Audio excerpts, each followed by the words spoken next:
All right, Steve, let's talk about a couple prospects that remain unsigned. Now, there's two big ones that we're going to talk about in this update. Offensive tackle Ty Haywood and quarterback Bryce Baker. Let's start with and both of them are committed, by the way. So neither of them signed during the early period. The next time they can sign will be in February. What's the latest on offensive tackle Ty Haywood, Alabama commitment? Yeah, it's more likely that he does not end up at Alabama. And there's two schools I have a keen eye on right now. Obviously, the Michigan Wolverines. There's been a lot of buzz that Michigan's been around this recruitment for the past month, and they aim to get him on campus, get him around the coaching staff in person, but he's really connected with Sharon Moore. And then you have Texas Tech, Joey McGuire and the Red Raiders. They've done a phenomenal job of recruiting the state since they've come to Lubbock, and they're right there as a dark horse for Ty Haywood down the stretch. All right, let's talk about the top available quarterback right now. Bryce Baker, committed to UNC, declined to sign. I think we all know why, because UNC does not have a coach. But what's going on with his recruitment right now? Well, the top 100 overall prospect was at Penn State for the Nittany Lions win over Maryland to end the regular season. Had a fantastic visit with the Penn State's coaching staff. They think Coach Franklin's a legend.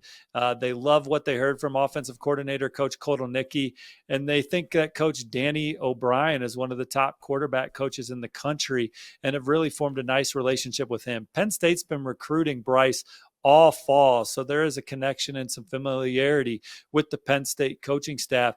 LSU's a program that has really come on here at the end of the cycle for him. I would not be surprised if he ultimately visited Baton Rouge. Joe Sloan leading the charge.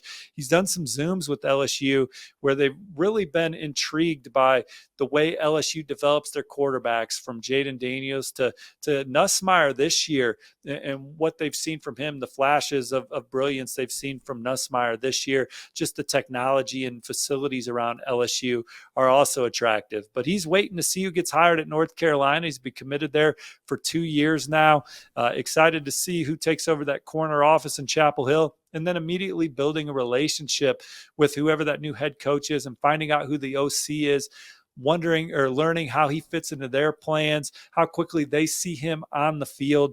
Relationships are going to be king at the end of this process for Bryce and his family, and they're connecting with LSU.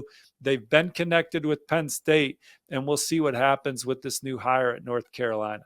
Yeah, so we'll see. Now, they can't take any visits in December, but they can hit the road again in January and then likely make a decision in early February with the late signing period. So you guys get in here and talk to us. What do you think about Ty Haywood, Bryce Baker? I know we're hearing some teams involved now, but I got to imagine these recruitments are going to blow up in January. So talk to us. Where do you think these guys end up?